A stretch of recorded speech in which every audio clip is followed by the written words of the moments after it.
আজ দুপুরে বিজেপি নেতা সুকান্ত মজুমদার কেন্দ্রীয় মন্ত্রী পানিহাটি নাটাঘরে ডাক্তার ছাত্রী তিলোত্তমার বাড়িতে আসেন। তার বাবা মার সাথে কথা বলেন এবং তাদের কাছ থেকে সমস্ত বিষয় খোঁজ খবর নেন এবং তারা যে আইনি লড়াই লড়ছে তাদের পাশে বিজেপি দল থাকবে এবং শাসক দলের কিছু নেতা মন্ত্রী যে উক্তি করেছে তিলোত্তমার মা বাবার বিরুদ্ধে তার বিষয়েও জানান এবং তিলোত্তমার মা বাবা পাশে থাকার সমস্ত রকম সাহায্য সহযোগিতার কথা জানান।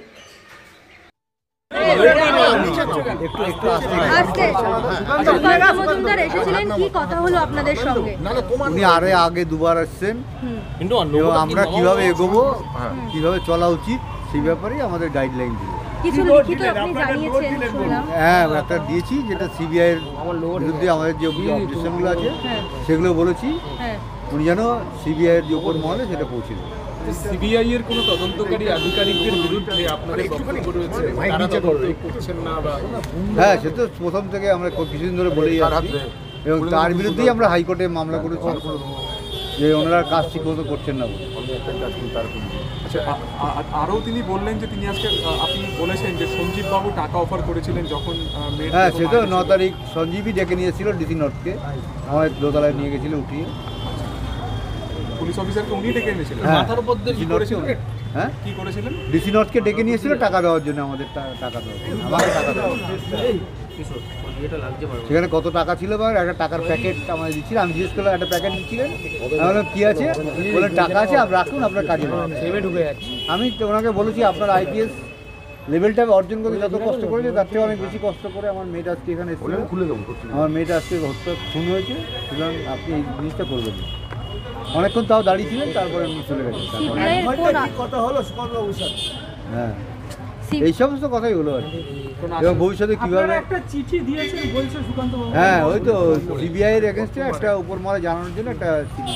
সিবিআইর কোন আধিকারিকের বিরুদ্ধে আপনাদের অভিযোগ রয়েছে? মূলত টোটাল সিবিআই টিমের উপর, যারা এখানে তদন্ত করছে টোটাল টিমের উপরেই আমাদের অভিযোগ হয়। গতকাল সুপ্রিম কোর্ট থেকে মামলা প্রত্যাহার কেন করলেন? মামলা প্রত্যাহারিত হয়নি, মামলা হাইকোর্টে উনি রিটার্ন করে দেবেন বলেছেন নতুন করে একটা অ্যাপ্লিকেশন দিয়ে। কারণ যেহেতু আমরা যখন সঞ্জয়ের কনভিকশন হয়নি তার আগে আমরা অ্যাপ্লিকেশন করেছিলাম, সেই জন্য উনি বলেছেন যে নতুন করে একটা অ্যাপ্লিকেশন এভিডেভিট দিয়ে, এবং এভিডেভিটটা করতেই আজকে শিয়ালদা কোর্টে গেছিলাম, এভিডেভিট করে পাঠিয়ে দেবো। তার মানে আগামী দিনে কলকাতা হাইকোর্টে এই মামলা আনতে চাচ্ছেন? এসে যাবে, আশা করছি সব মঙ্গলবারের মধ্যে এসে যাবে। কেন করলেন? যাতায়াতের জন্য? না, হাইকোর্টে থাকলে আমাদের অনেক সুবিধা, যোগাযোগ, ভাষার সুবিধা, এবং কালকে যে ঘটনা কোর্টের সামনে ঘটেছে সুপ্রিম কোর্টে, সেই ঘটনা হাইকোর্টের সামনে কোনোদিন ঘটবে না, এটাই আশা করি। হ্যাঁ, আশ্বাস দিলেন যে যাতে তদন্ত ঠিকঠাক মতো হয়। এটা চিঠি দিয়েছি সিবিআই এর ডিরেক্টরের কাছে। হ্যাঁ, ওনার মারফত, যেখানে তো আমাদের পৌঁছানো সম্ভব না, এটা আমাদের পৌঁছানো সম্ভব, সেই জন্য দিয়েছি। মদন মিত্র একটা কথা আবার বলছে যে আপনার বিশাল বড় বাড়ি, প্রচুর পয়সা করি আপনার, তার জন্যই এত পয়সা আপনারা পাচ্ছেন কোথা দিয়ে, এই ধরনের কথা বলছে। উনি এসে আসুন না একদিন, উনি এসে একদিন খোঁজখবর ভালো করে নিয়ে যান। উনি আমার তো ভাইয়ের সমানই হবেন, আমার তো বয়সে জুনিয়রই হবেন উনি। ওনাকে বলবো, আমি ভাইয়ের মতো ওনাকে মনে করি, উনি আসুন এবং ওনারও যদি কোনো সাজেশন থাকে আমরা কিভাবে চলবো। টাকার পেছনে আজকে কোনো দিন আমার যখন 10 টাকা ক্যাপিটাল ছিল তখনও টাকার পেছনে দৌড়াইনি, আজকের দিনেও আমি টাকার পেছনে দৌড়াইনি। এই জন্যই ভগবান আমাকে সমস্ত কিছু সুষ্ঠুভাবে পরিচালনা করতে দেন। ওরকম একটা সুন্দর মেয়ে আমাকে দিয়েছিলেন, কিন্তু তারা এই সমাজ আমার মেয়েটাকে বাঁচতে দেয়নি। তার বিচার আমরা যেখান দিয়েও আনবো। ওনারা যতই কথা বলুন আমাদের বিভ্রান্ত করতে পারবেন না। আপনার স্বরাষ্ট্রমন্ত্রী চিঠি দিয়েছিলেন দেখা করার জন্য, কিন্তু দেখা করতে পারেননি, সে ব্যাপারে কি কোনো কথা হলো সুকান্ত দাসের সাথে? না, সেই সব ব্যাপারে কথা হলো। ঠিক আছে। সেটার পর তো এই অসংবেদনশীল মন্তব্য অত্যন্ত স্বাভাবিক। যখন মেয়েটির বডি পড়ে আছে সেই সময় মা বডির পাশে কান্নাকাটি করছে, সেই সময় পাশে সঞ্জীব মুখার্জি তিনি টাকা নিয়ে গিয়ে হাসতে হাসতে, গার্জেনরা বলে আন্ডারলাইন করুন, হাসতে হাসতে মেয়ের মাকে টাকা দিচ্ছে, মেয়ের বাবাকে টাকা দিয়ে কেনার চেষ্টা করেছিল। অ্যামাউন্টটা ওনারা বলেননি, কিন্তু টাকা দিয়ে কেনার চেষ্টা করেছিল হাসতে হাসতে। ভাবুন, একটা বডি পড়ে আছে, সেখানে হাসতে হাসতে তারা টাকা দিচ্ছে যে যাতে আপনার মুখটা বন্ধ রাখে। এই পরিস্থিতি যদি থাকে তাদের কাছ থেকে সংবেদনশীলতা আশা করা যায়?